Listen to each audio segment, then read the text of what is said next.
Hi guys, I'm Tammy, 36, female. I remember the day we moved to America, fresh off the boat, so to speak. I was just 19, wide-eyed and full of dreams. But it was Stella and Vito, our Italian neighbors, who really made us feel at home. They were like a second family to us, always there with a warm meal or a helping hand. And Vito, he was my partner in crime from the start. Growing up, I admired Stella, a single woman who worked tirelessly to ensure Vito had the best shot at success. I guess you could say we grew up together. Vito and I hung out in the same streets, went to the same school, and our families intertwined seamlessly. It was only natural that as we got older, Vito and I started seeing each other in a different light. We fell in love, and our families couldn't have been happier. It was like a fairy tale. I was 23 when we tied the knot, and we were ready to build a life together. Our families pitched in, helping us set up our first apartment. Everything was perfect. Or at least, that's what we thought. Then came the tragic news. Vito's father had passed away.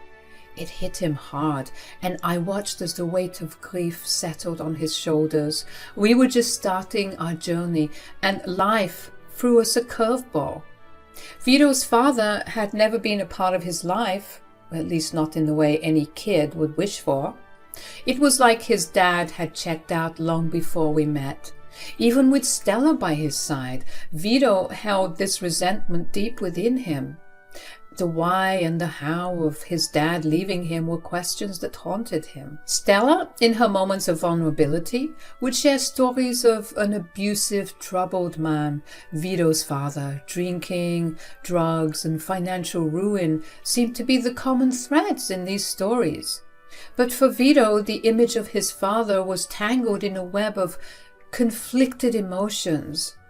Despite everything, he longed for a connection, a hero to emerge from the ruins. And then the news of Vito Sr.'s passing hit us like a tidal wave. I could see it, the grief, the confusion, the pain, all swirling in Vito's eyes. He had lost a man he barely knew, yet one he desperately wanted to understand and love. In that moment, I had to step up and be the anchor to weather the storm of emotions that threatened to consume him. I became his sounding board, listening to the stories he dared not share with anyone else. The conflicting feelings of loss and relief mingled within him. I held him tight, reminding him that he wasn't alone in this, that he had a family, a real one, right there. As Vito fought with the weight of his father's passing, I knew he needed to find his own way to heal. He sought solace in the bottom of a bottle, and initially I let him be. I figured he needed time to drown his sorrows, and who was I to dictate the pace of his recovery? Everybody needed a little liquid courage every now and then, right? Unfortunately, the smell of alcohol became a familiar presence in his breath, and for a while, I turned a blind eye. But as the days turned into weeks and the weeks into months, it became apparent that things were spiraling out of control. There were nights when he didn't come home at all, and that was when I knew I had to step in. Putting my foot down, I decided it was time for an intervention. I invited Stella to join us. After all, she had weathered the storm of Vito Sr.'s turbulent existence longer than any of us. The three of us sat in the living room, the air tense with unspoken words and the lingering scent of concern. I spoke from the heart, expressing my worries and fears about Vito's well-being. Stella, too, chimed in with the perspective of a mother who had witnessed her son struggle with his father throughout the years. We weren't here to judge or condemn. We were here to offer support, to help Vito find healthier ways to cope. Oh, come on, what the hell is this? Vito, we need to talk. This can't go on. Your wife and I are worried about you, Vito. You can't keep going down this path. What path, huh? It's my life, not yours. Vito, we love you, but you can't keep drowning your pain like this. It's tearing you apart. Your father's gone, and I know it hurts, But this isn't the answer. I don't need a lecture from you two. I can handle my own problems. I'm a grown man. Vito, you're not handling anything. You're disappearing into this bottle, and we can't stand by and watch it happen. We want to help you heal, son, but you have to let us in. I don't need your help. I don't need anyone. Just leave me alone. Vito, please just talk to us. We're not against you. We're on your side. We're your family, Vito. Let us help you. We tried pleading and begging some more, but he just shouted, I said leave me alone. Life, after the failed intervention, became a blur of broken promises and shattered dreams. It seemed like the more I tried to reach out to Vito, the more he slipped away. I felt like a stranger in my own marriage. Watching it crumble before my eyes, Stella and I became each other's confidants. Sharing our fears and frustrations over the phone, we'd console each other, trying to make sense of the chaos Vito had unleashed upon our lives. But deep down, we both knew we were powerless against the grip of his addiction. Nights turned into a twisted routine. When Vito wouldn't stumble through our front door, he'd stay at Stella's place, his old home, taking advantage of the key he never returned. Each morning, I'd wake up to an empty bed, wondering if this was the day he'd finally come to his senses.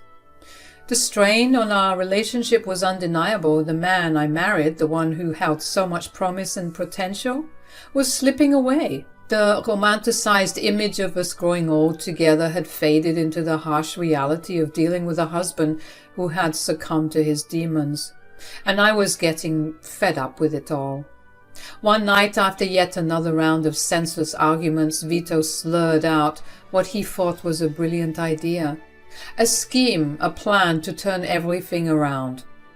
But by then, my patience had worn thin, and I couldn't bring myself to entertain his intoxicated fantasies. I longed for the man I fell in love with, not this distorted version fueled by addiction. I remember that night like it was yesterday. Vito stumbled into the room reeking of alcohol and desperation.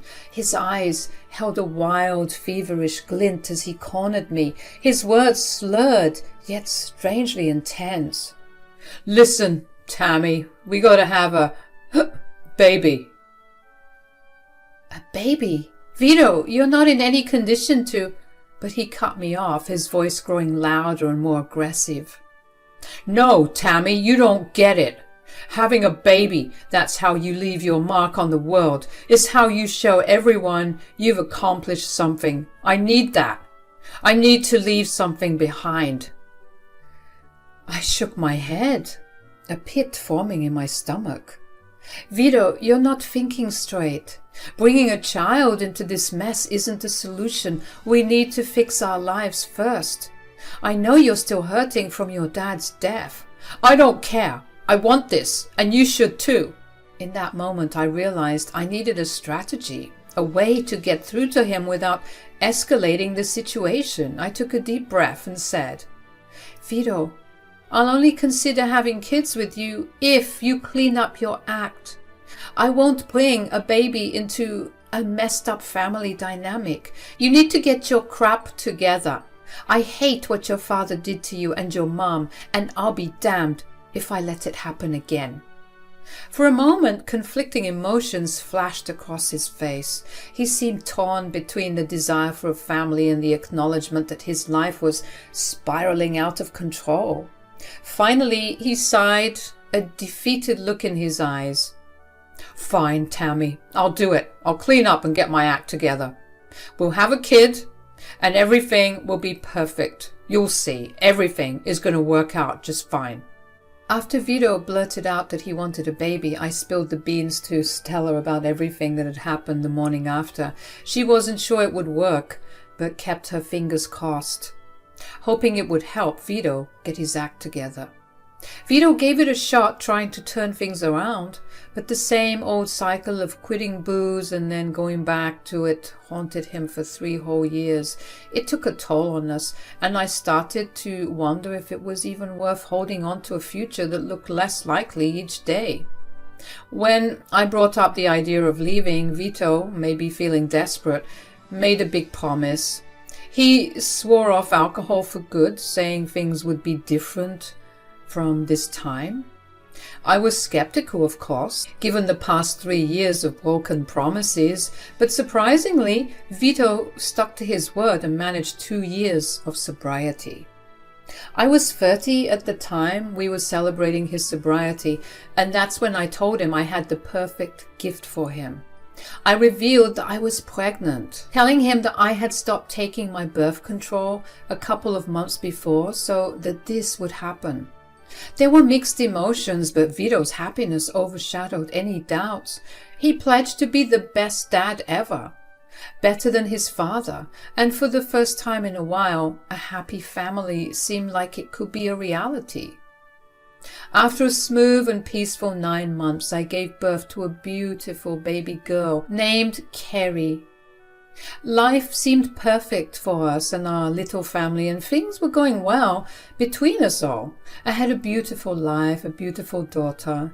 Perhaps I took it for granted at some point because everything went to shit when Kerry hit the ripe age of 3.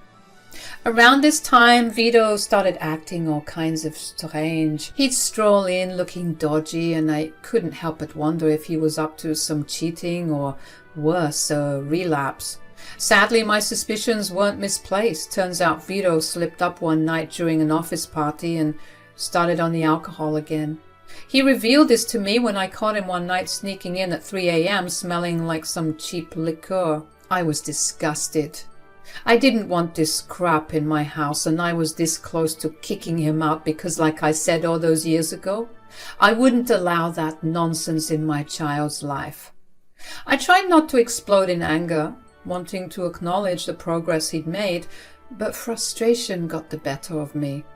I hoped that the battle with alcoholism was behind us for good, so I wanted to hear him out and see what triggered him to mess up so badly once again. Babe, I know how hard you've been trying, and I don't take the past couple of years of our lives in vain. It's been very good for us, so please tell me what the hell you think you're doing. Don't you know you've got a good thing going on? Yeah, Tammy, I know. I'm sorry. I don't know what happened.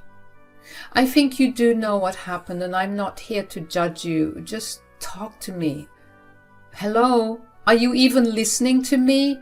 Don't piss me off, Vito. I'm being very patient with you, even though I should kick you out of this house for breaking your promise. Even though I was trying to get through to him, he just seemed very finicky, like my words were going in one ear and coming out the other. My frustration burst into a yelling match. I demanded answers, questioning why he insisted on wrecking our lives. Vito looked more anxious than usual, and finally let slip something that made me want to smack the snot out of him. Vito, what the heck is your problem? You've been acting so weird lately, weirder than usual. No, Tammy, it's not like that. Well, what is it then? Spit it out. I'm in some serious trouble, Tammy. I got into it with some shady guys. If I don't pay back these guys, things are going to get really bad. I was beyond furious, screaming, cursing at Vito for the colossal mess he had gotten us into. He was lucky that little Carrie was peacefully sleeping in her room, or our home might have transformed into a bloody crime scene. I demanded he spill everything, leaving nothing hidden. Vito reluctantly began to reveal the disgusting details of his situation. It started with harmless bets among friends, but soon spiraled into a full-blown gambling addiction. Perfect. On top of battling alcoholism, he's now a gambler. Just great. Anyways, he kept losing money, spiraling further into debt. Debt that I had no clue about until the moment, mind you. Vito confessed to borrowing money from some shady guys, assuring them that he would repay every cent and more. However, his losing streak persisted and the shady guys grew impatient. Their threats escalated, vowing to visit our home and resort to violence if Vito didn't settle the debt. The rage within me reached new heights. I couldn't fathom how he'd let things escalate to this point. The safety of our family was now at stake because of his reckless choices, and I was done. And then in the midst of my anger, Vito had what he considered a brilliant idea. "But babe, I have a solution to all of this." "What solution? Unless 35 grand is going to fall from the sky, I don't see us getting out of this. You've seen how beautiful Carrie is. What if we put her in those pageant shows? She's going to be a guaranteed winner. I mean, just look at that face. And they're paying these kids a buttload of money, babe. I swear this is going to work." "No way, Vito. I won't let you exploit our daughter like that. Those pageants are toxic, feeding into this messed up beauty industry. I won't have Carrie paraded around like a doll for a bunch of perverts. And even if it wasn't so toxic, I wouldn't let you bring her into your mess." "But I'm serious, Vito. You got another thing coming if you think you're putting her in that pageant." "Babe, just listen. If you ever bring up something like that again, I swear I'll rip your ears off. You hear me?" After the argument, Vito sulkily left, seemingly offended that I didn't endorse his reckless plan. He really must be an idiot if he thought that I would say yes. When he slammed the door and left, I was left alone with my thoughts, thinking about the gravity of the situation. It became clear to me that I needed to put as much distance as possible between us. The next morning, bright and early, I hastily packed essentials for Carrie and myself. We went to my parents' house, seeking peace from the chaos that had threatened our lives. Vito returned home late that night, only to find our absence. I knew this because he left a crap ton of frantic calls demanding answers about where we were and how we could leave him. During our heated phone conversation, I dropped the bombshell. I wanted a divorce. The chaos and danger that Vito had introduced into our lives were too much for me to bear. I knew both Carrie and I deserved better. Amidst the heated exchange, Vito broke down, his sobs audible over the phone. Despite the emotional commotion, he agreed to the divorce, claiming he would do anything to make me happy. Thank God, Vito was actually very compliant with the clauses of the divorce. I said I wanted full custody of Carrie and that I didn't care much about settlements or hefty alimony. I just wanted to get away from that man before the crap hit the fan, you know. By the end of that same year, we were officially done. As you can imagine, this put a serious strain on my relationship with Stella. She understood my side of things, but of course, her loyalty was still with her son, so talking and hanging out was put at a halt. I was very sad for Carrie. She barely understood what was going on, but losing her father and her grandma so soon must have been hard for her. I'm hoping that when she's older she'll understand where I was coming from and that I did everything to protect her. So 3 more years rolled by and Carrie hit the big 6.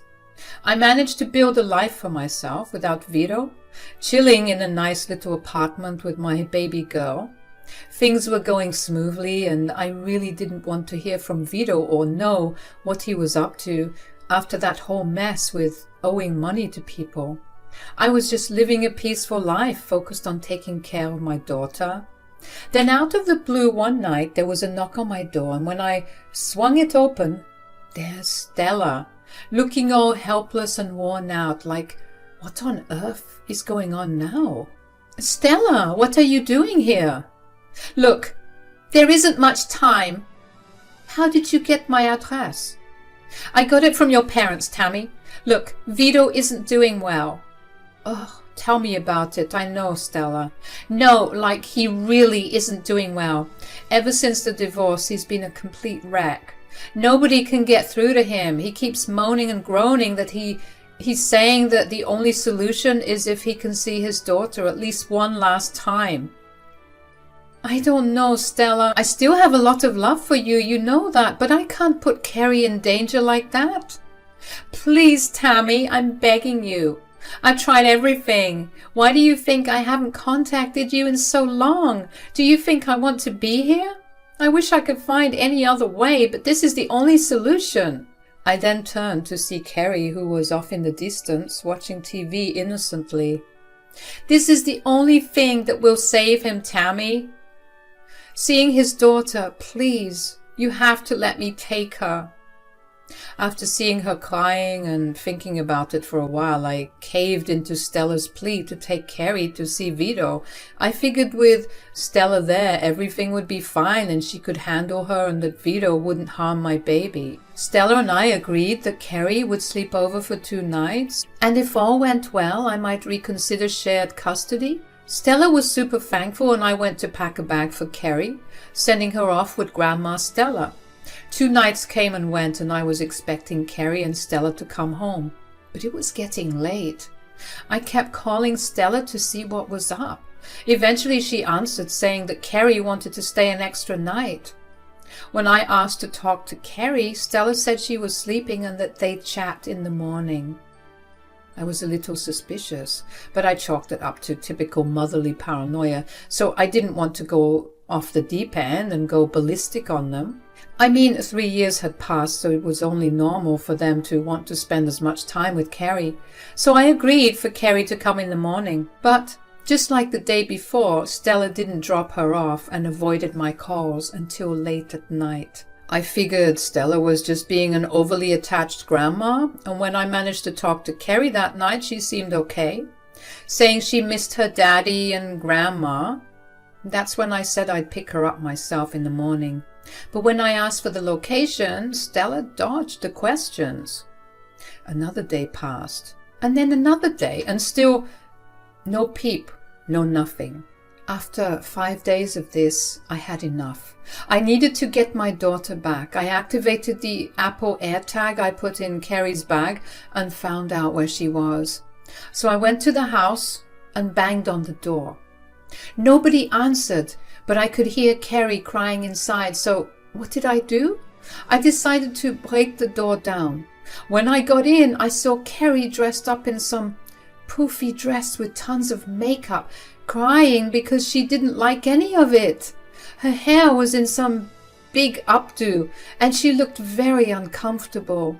But what shocked me even more was right by her side there was Vito and Stella, getting her ready for what I could only guess was a pageant.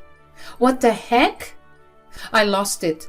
Absolutely lost it on them both, demanding to know what the heck they thought they were doing. Vito and Stella stumbled over their words, trying to explain that Vito was still drowning in debt and they needed money, so they signed Kerry up for a competition. Luckily, I was there before they could go through with their foolishness. I was beyond furious and decided to call the police. Stella and Vito begged me not to, but I wasn't having any of it. I started wiping off the makeup, yanking Kerry out of that ridiculous dress, and dismantling her painful-looking hairstyle.